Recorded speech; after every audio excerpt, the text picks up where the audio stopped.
अभिजीत दीपके जी और उनके सभी साथियों को, जिन्होंने जंतर मंतर से नौजवानों को एक आवाज दी है, आवाज दी है पेपर लीक के खिलाफ, आवाज दी है सरकार की तानाशाही के खिलाफ।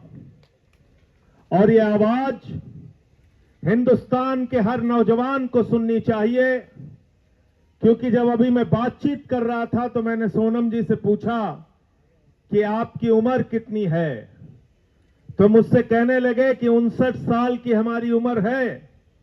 59 साल के सोनम वांगचुक अगर इस देश में पेपर लीक रोकने के लिए अनशन कर सकते हैं तो हिंदुस्तान के हर नौजवान को इनके समर्थन में खड़ा होना चाहिए। पीर पर्वत बन चुकी है, अब पिघलनी चाहिए। फिर हिमालय से कोई गंगा निकलनी चाहिए। सिर्फ हंगामा खड़ा करना मेरा मकसद नहीं, मेरी कोशिश है कि ये सूरत बदलनी चाहिए। और मेरे सीने में नहीं, मेरे सीने में नहीं तो तेरे सीने में सही हो कहीं भी आग, लेकिन आग जलनी चाहिए। बिल्कुल ठीक कहा हमारे दोस्त जॉन ब्रिटास जी ने। ये देश आजाद कैसे हुआ? आंदोलन की बदौलत आजाद हुआ। इस देश से 190 साल का अंग्रेजों का शासन कैसे गया? राष्ट्रपिता महात्मा गांधी के आंदोलन से गया, नेताजी सुभाष चंद्र बोस के आंदोलन से गया, शहीद आजम भगत सिंह की कुर्बानी से गया, शहीद सुखदेव, शहीद राजगुरु, शहीद अशफाकुल्ला, शहीद रोशन सिंह, शहीद राजेंद्र लाड़ी और 16 साल के खुदीराम बोस ने जब फांसी के फंदे को चूमा तब ये मुल्क आजाद हुआ। ये मुल्क उन लोगों की बदौलत याद नहीं, याद रखना, उन लोगों की बदौलत, उन लोगों की बदौलत ये मुल्क आजाद नहीं हुआ जो उस जमाने में अंग्रेजों की दलाली कर रहे थे। नाम ले लूंगा तो मुश्किल हो जाएगी, नाम ले लूंगा तो मुश्किल हो जाएगी। सदन में मुझसे कहने लगे वंदे मातरम पे बहस करो। मैंने कहा बेईमानो, 4 लोगों का नाम बताओ जो वंदे मातरम लगा के तुम्हारे पुरखे जेल गए थे। 4 के नाम बताओ। वंदे मातरम की बात करते हो, भारत माता की जय की बात करते हो, तुम लोग बात करते हो जिन्होंने अपने मुख्यालय पे 52 साल तक भारत माता का तिरंगा झंडा नहीं फहराया। उनसे कोई देशभक्ति का प्रमाण पत्र नहीं चाहिए। मुझे बहुत अफसोस है कि देश के शिक्षा मंत्री ने हमारे नौजवानों को देशद्रोही कहा। मुझे बहुत अफसोस और पीड़ा है कि इन नौजवानों को अपमानित करने का काम किया गया जो जंतर मंतर से अपनी आवाज लगा रहे हैं। मैं भारत के प्रधानमंत्री नरेंद्र मोदी और देश के शिक्षा मंत्री से कहना चाहता हूं, ये अपने हक के लिए यहां पर है, पेपर लीक को रोकने के लिए यहां पर है, और पेपर लीक पूरे हिंदुस्तान में रुकवा कर दम लेंगे। ये इनकी लड़ाई उस बात के लिए है। तुम इनको देशद्रोही कह रहे हो? जो भी अपने लिए खड़ा होता है, अपने लिए आवाज उठाता है, वो देशद्रोही हो जाता है। किसान आएगा काले कानून के खिलाफ तो कहोगे किसान खालिस्तानी है, पाकिस्तानी है, देशद्रोही है। नौजवान आएगा पेपर लीक के खिलाफ तो उसको कहोगे देशद्रोही है, देशद्रोही है। मैं तो भाजपाइयों के बारे में कहता हूं, जितना पाकिस्तानी पाकिस्तान का नाम नहीं लेते, उससे ज्यादा भाजपाई पाकिस्तान का नाम लेते हैं।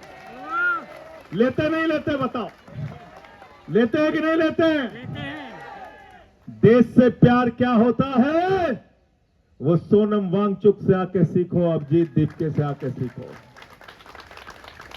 क्या होता है देश से प्यार? यहां पे जो नौजवान है उनसे आके सीखो, उनसे आके सीखो। थोड़ी शिक्षा तुम्हारी भी बढ़ेगी।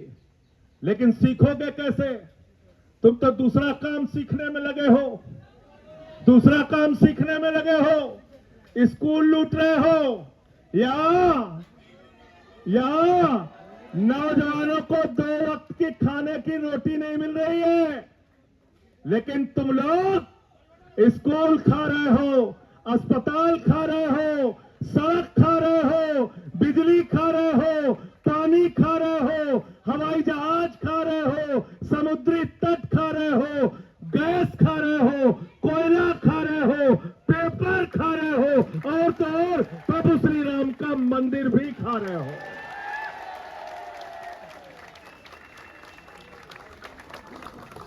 मैं बड़ा हैरान था कि सब कुछ तो खा गए, अब क्या खाएंगे? कोयला खा गए, गैस खा गए, बिजली खा गए, पानी खा गए, सड़क खा गए, पुल खा गए, जहाज खा गए, अब पेट्रोल खा रहे हैं, उसमें कह रहे हैं इथेनॉल मिला के गाड़ी खाएंगे। गाड़ी खा रहे हैं, स्कूटर खा रहे हैं, बस खा रहे हैं। मैं सोच रहा था सब खा गए, अब क्या खाएंगे? कहने लगे संजय सिंह जी गलत फहमी मत पालो, अब हम प्रभु श्री राम का मंदिर खाएंगे, वहां का चंदा खाएंगे। चंदा लूट रहे हैं, चंदा चोरी कर रहे हैं। तो मैं ये कहना चाहता हूं, जिन्होंने भगवान को नहीं बख्शा वो ना तो राम के हैं, ना आम के हैं, ना किसी काम के हैं। गलत। हाई स्कूल में ऐसे पढ़ना, इंटर में ऐसे पढ़ना, सुबह उठ के ऐसे जाना, रात में ऐसे याद करना। कई लोग रोने लगते हैं, कहते कितने बढ़िया प्रधानमंत्री। बताओ, बच्चों को परीक्षा पे चर्चा कर रहे हैं, परीक्षा पे चर्चा कर रहे हैं। 93 पेपर लीक हो गए हिंदुस्तान में। मैं भारत के प्रधानमंत्री से कहना चाहता हूं, एक बार पेपर लीक पे चर्चा करके दिखाओ, पूरे हिंदुस्तान का नौजवान तुमसे जुड़ेगा। करो पेपर लीक पे चर्चा। मैं चला गया प्रयागराज, अभिजीत जी, मैं प्रयागराज चला गया पेपर लीक पे चर्चा करने। हमारे कमरे में पुलिस वाले आ गए, ये स्टार वो स्टार, बंदूक लेके सब पहुंच गए वहां पे। कहने लगे यहां पे आप क्या बात कर रहे हैं? हमने कहा तुमसे क्या मतलब? बंद कमरे में कहने लगे पेपर लीक पे चर्चा तो नहीं कर सकते आप। मैंने कहा तुम पेपर लीक कर सकते हो बेईमानो, हम चर्चा भी नहीं कर सकते, हम चर्चा भी नहीं कर सकते। तो मैंने पेपर लीक पे चर्चा किया वहां पे। और जो पेपर लीक पूरे हिंदुस्तान में हुआ है, तो हमसे कई बार लोग पूछते हैं कि आप लोग बीजेपी वालों को क्यों दोषी ठहराते हैं, मोदी जी को क्यों दोषी ठहराते हैं, शिक्षा मंत्री को क्यों दोषी ठहराते हैं? अरे इस सरकार का क्या लेना देना पेपर से? तो मैं उनसे कहता हूं, जितने पेपर लीक करने वाले हैं ये सारे के सारे चंदा चोर पार्टी से जुड़े हुए लोग हैं, भारतीय जनता पार्टी से जुड़े हुए लोग हैं। गलत तो नहीं कह रहा हूं, गलत तो नहीं कह रहा हूं। कहते कैसे पता किया? हमने कहा बेईमानों, नीट का पेपर लीक जब हुआ था पहली बार, तुमने जिन लोगों को गिरफ्तार किया था वो सब के सब बरी हो गए। कैसे बरी हो गए? पता चला सीबीआई ने समय पे चार्जशीट नहीं दाखिल की थी। गलत तो नहीं बोल रहा हूं, गलत तो नहीं बोल रहा हूं। बताओ अगर प्रधानमंत्री शामिल नहीं है, बताओ अगर इनकी पार्टी शामिल नहीं है, तो प्रधानमंत्री के नीचे काम करने वाली सीबीआई ने पेपर लीक के माफियाओं के खिलाफ समय पे चार्जशीट दाखिल क्यों नहीं की? उनको सजा क्यों नहीं दिलाई आज तक? बताओ जरा, हमको इस सवाल का जवाब दो। इसलिए इनसे जरा सावधान रहना, ये आपके आंदोलन को कमजोर करने की तरह तरह की कोशिश करेंगे। मैं देखता हूं यहां पे भी कुछ लोग आ जाते हैं अंधभक्त। आते नहीं आते हैं, बीच में उलझाने के लिए, हिंदू मुसलमान करने के लिए। कहते हैं कि नहीं कहते हैं? उनसे ये कहना, जितने स्कूल बंद हुए हिंदुस्तान में, 1 लाख सरकारी स्कूल बंद हुए, 1 लाख सरकारी स्कूल। कौन पढ़ता है उन सरकारी स्कूलों में? गरीब का बच्चा, पिछड़े का बच्चा, दलित का बच्चा। 1 लाख सरकारी स्कूल हिंदुस्तान में बंद हो गए। 1,20,000 सरकारी स्कूल हिंदुस्तान में है, जिसमें सिर्फ 1 टीचर काम करती है। 90,000 सरकारी स्कूल हिंदुस्तान में ऐसे हैं जिसमें बच्चियों के लिए टॉयलेट का इंतजाम नहीं है। इस देश में हजारों लाखों सरकारी स्कूल ऐसे हैं जहां पे मिड डे मील में बच्चों को नमक रोटी खाने के लिए दी जाती है, उनके चावल में कीड़े पड़ जाते हैं। मैं पूछना चाहता हूं, हिंदुस्तान के अंदर लोगों को बांटने वाले लोगों, बताओ, जो नारा लगाते हो जिस हिंदू का खून न खोला, इन बच्चों के स्कूल बंद होने पर तुम्हारा खून क्यों नहीं खोलता? क्यों नहीं तुम सड़कों पे आते हो पेपर लीक के सवाल पे? आज जंतर मंतर पे समर्थन करने के लिए आओ इनका साथ दो नौजवानों का। और 20 तारीख से संसद शुरू होने जा रही है।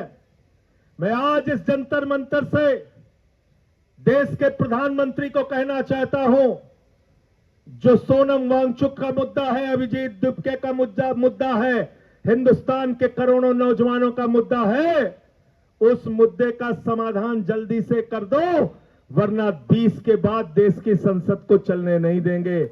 आपके खिलाफ लड़ाई लड़ने का काम करेंगे। और बिटास जानते हैं, हम तो ऐसे ही बदनाम है। ये लोग 3 काला कानून लेके आए थे, मैंने माइक तोड़ दिया। जिस माइक से वो काला कानून पास करने जा रहे थे, मैंने माइक तोड़ दिया, मुझे उठा के सस्पेंड कर दिया। भाजपाई नाराज हो गए, कहने लगे देखिए संजय सिंह ने माइक तोड़ दिया, माइक तोड़ दिया, माइक तोड़ दिया। मैंने कहा बेईमानो, तुमने किसानों की हड्डियां तोड़ी है, मैंने तो सिर्फ माइक तोड़ा। ये काला कानून वापस ले लो। नहीं माने हमारी बात। 1 साल तक आंदोलन चला और 1 साल के बाद भारत के प्रधानमंत्री सामने आए, कहने लगे हमारी तपस्या में कमी रह गई है, हम वापस। एक तो इतना रोंधा प्रधानमंत्री आज तक दुनिया के किसी देश में नहीं हुआ। हर बात पे बेचारा रोने लगता है। कोरोना में लोग मर जाएंगे, उसके बाद रोने लगेगा आके। हर बात पे रोने लगता है प्रधानमंत्री हमारा। ऐसा प्रधानमंत्री है, चुनाव में गए उत्तर प्रदेश में, कहने लगे उत्तर प्रदेश के लोगों भारतीय जनता पार्टी को वोट दे दो। लोगों ने पूछा साहब क्यों वोट दे दे? बोले तुम्हें कोई चिंता करने की जरूरत नहीं है। बोले साहब क्या क्या करोगे? तो देश का प्रधानमंत्री क्या कहता है, जरा ध्यान से सुनना। भारत का प्रधानमंत्री उत्तर प्रदेश में स्कूल बनाने के लिए नहीं कहता, अस्पताल बनाने के लिए नहीं कहता, सड़क बनाने के लिए नहीं कहता, रोजगार देने के लिए नहीं कहता, फैक्ट्री लगाने के लिए नहीं कहता, पेपर लीक रोकने के लिए नहीं कहता। देश का प्रधानमंत्री कहता है भाइयों और बहनों, जरा हमको बताओ, अगर गांव गांव में कब्रिस्तान है तो शमशान होना चाहिए कि नहीं होना चाहिए? बोला था कि नहीं बोला था? बोला था कि नहीं बोला था? गलत तो नहीं कह रहा हूं। जिस देश का प्रधानमंत्री बच्चों के स्कूल की चिंता नहीं करता, अस्पताल की चिंता नहीं करता, रोजगार की चिंता नहीं करता, तुम्हारे भविष्य की चिंता नहीं करता, जिस देश के प्रधानमंत्री का मकसद गांव गांव में शमशान बनाने का है, वो तुम्हारा भला कभी नहीं कर सकता, याद रखना। अब उसके चेले हैं, कहते हैं विश्व गुरु है, 56 इंच का इनका सीना है। मैंने कहा भाई 56 इंच का इंसान का सीना नहीं होता, जानवरों का हो सकता है। ये पहले कहना बंद करो, ऐसे प्रधानमंत्री का अपमान मत करो, ये गलत बात है। अब हमें गधे घोड़े का नापना पड़ेगा कितने इंच का सीना होता है। कहने लगे 56 इंच का, 56 इंच का। अब रोज ट्रंप डांटता रहता है, रोज डांटता रहता है, कहता रूस से तेल मत खरीदना। बोले जी हुजूर, बोले हम देखेंगे तुम्हारे ऊपर। बोले जी हुजूर, बोले अगर पकड़े गए रूस से तेल खरीदते हुए तो टैरिफ बढ़ा देंगे। कहने लगे जी हुजूर, हम नहीं खरीदेंगे, नहीं खरीदेंगे। आज देश में महंगाई किसकी वजह से? स्टेट ऑफ हॉर्मोज से, जहां से 50% तुम्हारा कच्चा तेल और 60% गैस आती थी, वो स्टेट ऑफ हॉर्मोज क्यों बंद हुआ? देश के प्रधानमंत्री की गलत नीतियों के कारण। इनको कहीं भी मेडल के लिए बुला लो, चले जाएंगे।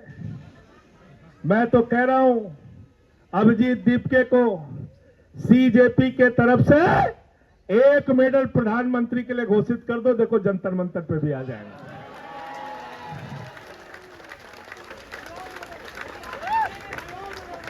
घोषित कर दो 1 मेडल।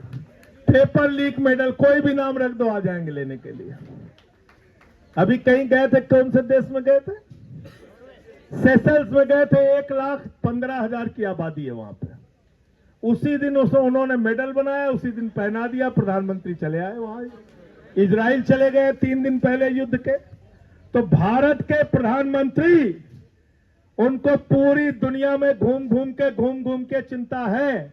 देश में हिंदू मुसलमान करके लोगों को बांटने की चिंता है। देश के अंदर नफरत फैला के अपने वोट की राजनीति को नहीं है। तो मैं पूरे देश के नौजवानों को आह्वान करना चाहता हूं फिर से एक बार कि एक तरफ 59 साल के हमारे सोनम वांगचुक हैं और दूसरी तरफ हमारा ये भाई, ये नौजवान साथी अभिजीत दीप के है। इनके कंधे से कंधा मिलाने के लिए आओ। हमारा ये रंगा भाई है, इनके साथ दो। हमारे एक एक जितने भी साथी हैं इस जंतर मंतर के आंदोलन में, मैं सर झुका के आप सबको नमन करता हूं, आपके हौसले को नमन करता हूं और यकीन दिलाना चाहता हूं कि सिर्फ बातों में यकीन मत रखना। यहां पे बहुत सारे लोग आएंगे, बोलेंगे और चले जाएंगे, लेकिन हम आपके लिए करते क्या है उसके ऊपर पूरी नजर रखना। अगर संसद चली और हमारी और जॉन ब्रिटास की आवाज वहां पर सुनाई नहीं दी, तो सवाल हमसे भी करना। और जो लोग आके यहां पर बड़ी बड़ी बातें करेंगे, सवाल उनसे भी करना। वो शख्सियत आपके बीच में है सोनम वांगचुक जी, जिन्होंने लद्दाख के अधिकारों के लिए लड़ाई लड़ी। हम लोगों की फोन पे उस समय कई बार बातें होती थी।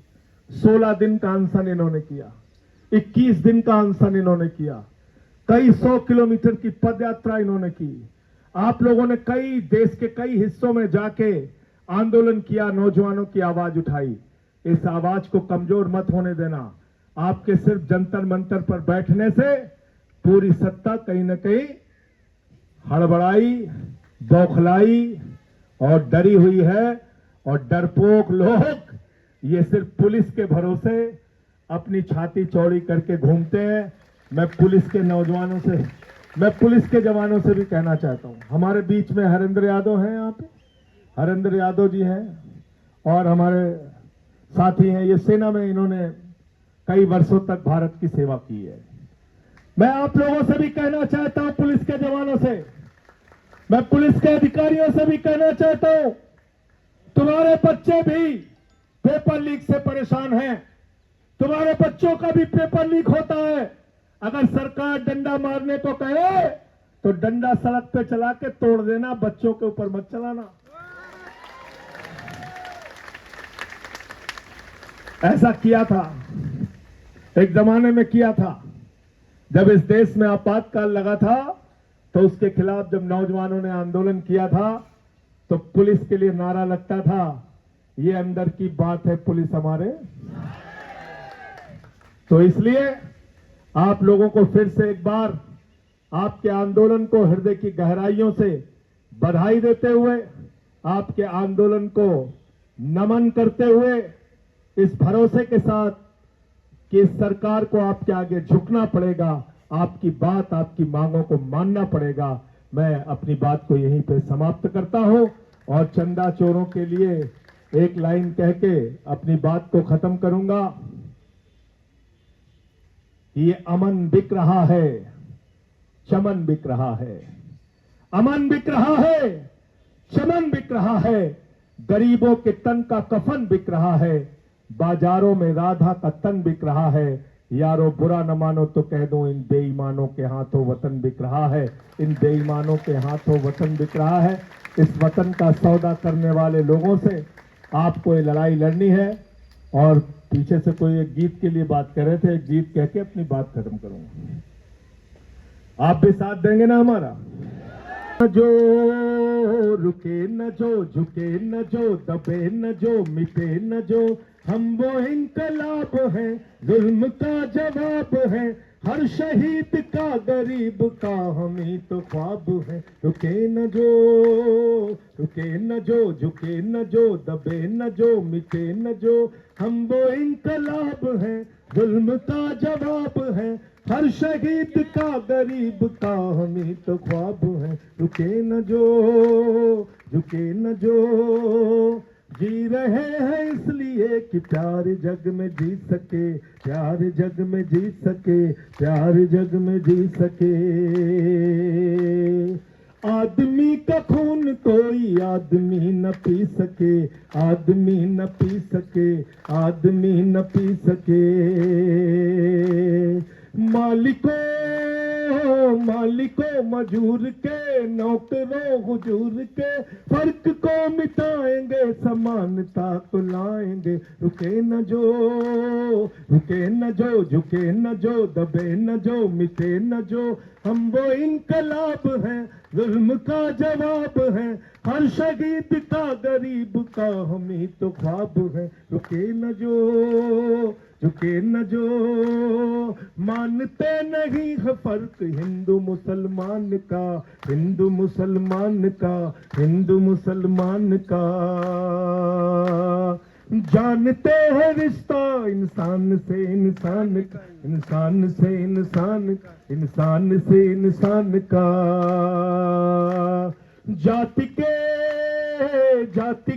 धर्म के, भाषा और वेश के द्वंद्व को मिटाएंगे, समानता को लाएंगे। रुके न जो, हर हाथ ऊपर, रुके न जो, झुके न जो, दबे न जो, मिटे न जो, हम वो इनकलाब हैं, जुल्म का जवाब है, हर शहीद का गरीब का हमें तो ख्वाब है। रुके न जो, रुके न जो, झुके न जो, दबे न जो, मिटे न जो, हम वो इनकलाब हैं, जुल्म का जवाब है, हर शहीद का गरीब का हमें तो ख्वाब है। रुके न जो। भारत माता की इनकलाब, इनकलाब, इनकलाब।